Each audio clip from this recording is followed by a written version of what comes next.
The release of the Jeffrey Epstein files has sparked a firestorm in the UK, where British Prime Minister Keir Starmer is embroiled in a scandal involving their ambassador to the US, while King Charles says he's ready to support the British police looking into his brother Andrew. In this episode, we sit down with Bev Turner, host of The Late Show Live on GB News, to discuss the ripple effects of the Epstein files in the UK. I'm Daily Wire executive editor John Bickley with Georgia Howe. This is a weekend edition of Morning Wire. Our sponsor, ZBiotics pre-alcohol probiotic drink, is actually the world's first genetically engineered probiotic. It was invented by PhD scientists to tackle rough mornings after drinking. Here's how it works. When you drink, alcohol gets converted into a toxic byproduct in the gut.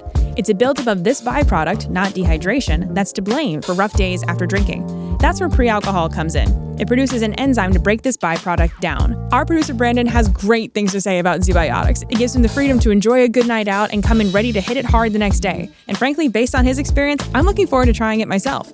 Just remember to make pre-alcohol your first drink of the night, drink responsibly, and you'll feel your best tomorrow. So if you're planning to enjoy a big game without sacrificing your productivity the next day, ZBiotics pre-alcohol has you covered. Start your night with pre-alcohol and wake up ready to show up strong at work. Clear-headed, focused, and back to business. Go to zbiotics.com/wire now. You'll get 15% off your first order when you use WIRE at checkout. Plus, it's backed by a 100% money-back guarantee, so there's no risk. Subscriptions are also available for maximum consistency. Remember to head to zbiotics.com/wire and use the code WIRE at checkout for 15% off.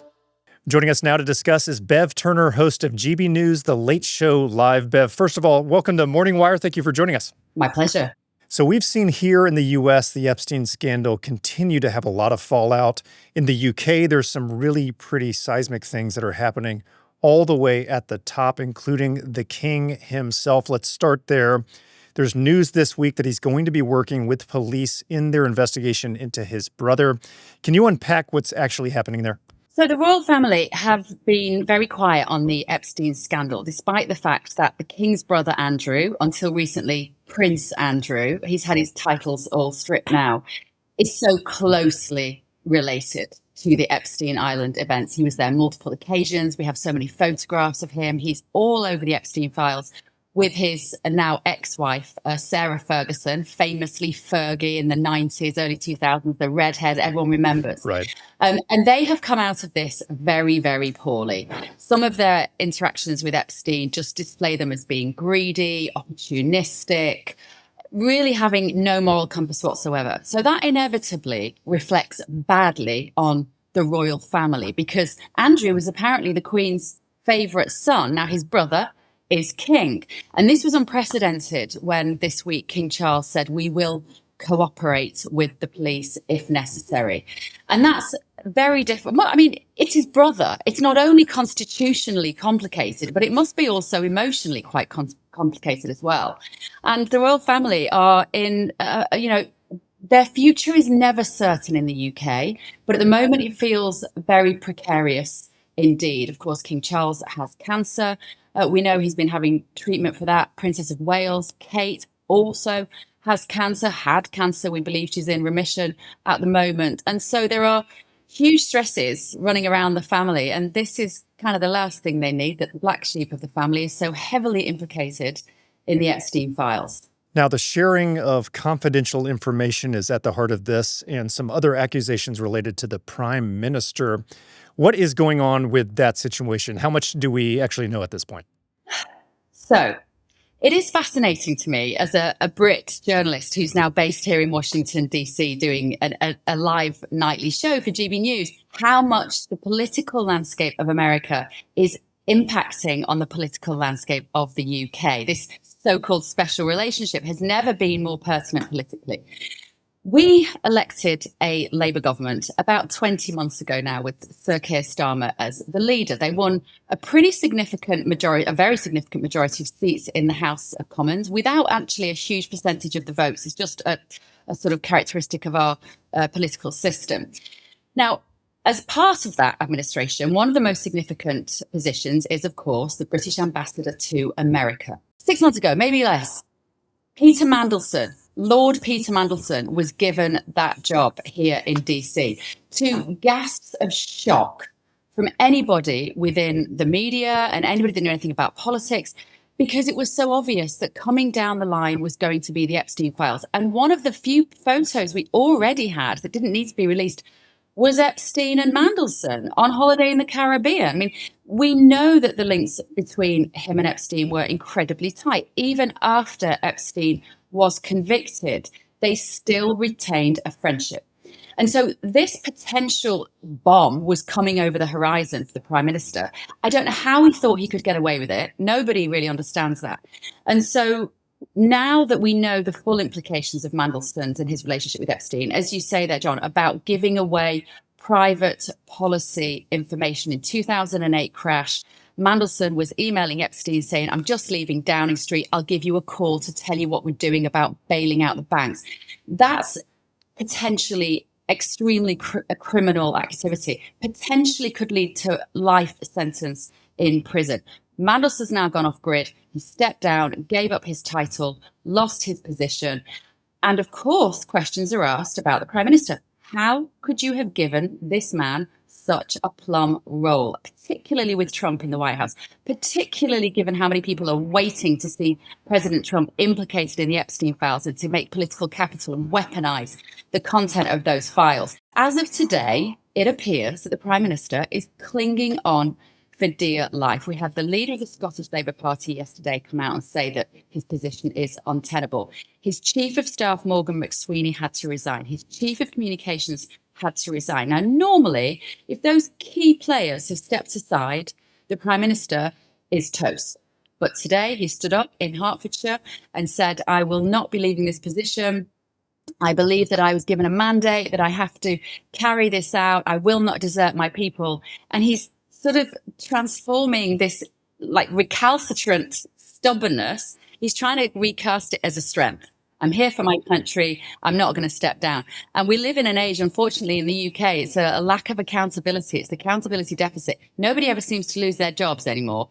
It's maybe similar here in the US. I don't know. But politically, people can get away with all sorts of things these days. But the fact that the Prime Minister is there still today leaves a lot of questions to be answered about his judgment in appointing Mandelson. How did he think that was okay? I met the new ambassador last night. I was in the ambassador's residence. They've appointed a civil servant, a non-political position, Sir Christian Turner it is. And the first thing I said to him was, well, as long as you're not friends with someone who's friends with a paedophile, you're going to do better than the last guy. Apparently easier said than done. Yeah. So in terms of the Labour Party, for the American audience, first of all, how left-wing is that party? And then how are they faring amid all these setbacks in recent years? It looks like things are not going well for them. If Starmer doesn't survive, does his party survive? It's a very good question. We had 14 years of a Conservative government before Labour won in 2024, summer 2024. And the general feeling was not that the Labour Party offered this great hope for a future. It was the fact that people hated the Conservative Party after 14 years. Everybody felt poorer. They thought the pandemic was very badly handled. We have been involved in foreign wars, Ukraine particularly, in a way that was becoming unpalatable to the British taxpayer. And Starmer was kind of voted in, most people would say, because it was like, well, we're ready for a change. And he's had to U-turn on so many political points. One thing they did very controversially when they came in is they took away what's called the winter fuel allowance for pensioners. So pensioners were given a small amount of money to help them pay the fuel bill. Now, in the UK, our fuel bills are 4 times higher than you pay in America. Whoa. 4 times. And for pensioners, that's really hard. And so the Conservative government had introduced this payment to help pensioners pay their bills. And Starmer's government took that away. Now, they were saying, well, there are a lot of wealthy pensioners. They don't need this 300 quid a year or whatever it is. But actually, it looked bad. It looked like they're going after pensioners. They then put VAT, extra tax on private school fees, which in the UK are often paid by doctors, lawyers, kind of middle-ranking professionals who work hard to put their children through private school. So that looked like a punitive and a sort of politics of envy to a lot of people. And they then put increased inheritance tax on farmers. Now, this one has been incredibly controversial because, as you can imagine, the farming community is very important to the UK. We are a green and pleasant land, and our farmers are very special to us. And there have been mass protests in the streets of London where tractors, hundreds of tractors, have pulled up outside of Westminster because they changed the barrier at which you would pay death taxes, you would call them here, to about £1 million. Now, it might sound like a lot of money, but most farmers might have a piece of farm equipment that costs £750,000. Right. And so it was dragging a lot of farmers into this. And then we literally had farmers who took their own lives because they didn't want to be alive when the deadline came, because they wanted to leave their farm to their children, because farmers are often asset rich and cash poor. Unbelievable. So that reflected very badly on the Prime Minister. We have the highest boat crossings of illegal migration than we've ever had. And Starmer was elected under this mantra, I'm going to smash the gangs. Now, your southern border issue that President Trump has, people, even people who hate him, will come on my show and say, we don't like him, but we've got to give him some credit for what he's done on the southern border. Ours is the opposite. We have got so many people, thousands of people now arriving on dinghies. They come from the Middle East, they come from India, Pakistan, they cross Europe, they get on a dinghy and they come to the UK. They get off on the beach and they're handed a mobile phone, they're given a hotel accommodation, they are looked after, and they are processed very, very slowly. So we have thousands of people who are put up in very nice hotels and they're fed and they're looked after and they're welcomed. Now, we are a very generous country. We have a long tradition of welcoming refugees and asylum seekers, but not when everyone feels that they are paying the highest tax burden since the Second World War.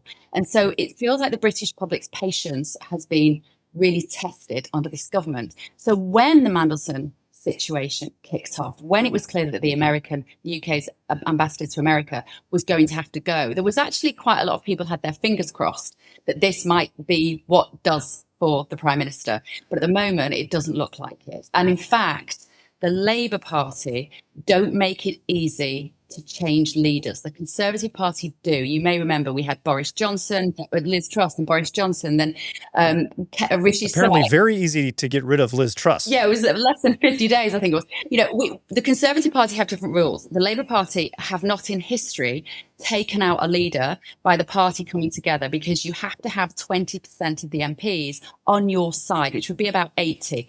And of course, politics being politics, a lot of MPs are scared in case you back the guy who wants to take over and then it doesn't work. And then guess what? You're not going to be the favourite of the existing Prime Minister who didn't get overthrown. So the best bet for those who want to see the back of him would be that he resigns, but he won't do that. I don't think that's who he is. And he's, like I say, he's hanging on in there. He's not going to resign. If he does, the party would have to decide who would then be the new leader. They would automatically become the new Prime Minister. They would have to go to King Charles to have permission to be that Prime Minister, but it wouldn't necessarily trigger a general election. And that the latest that could be is August 28th. It's complicated, John. It's a mess, but there's a lot going on. Well, we're used to messes over here in the United States, so I definitely get it. Bev, thank you so much for talking with us. We'd love to have you on the show again. Love to. Thank you. That was Bev Turner, host of GB News The Late Show Live. This has been a weekend edition of Morning Wire.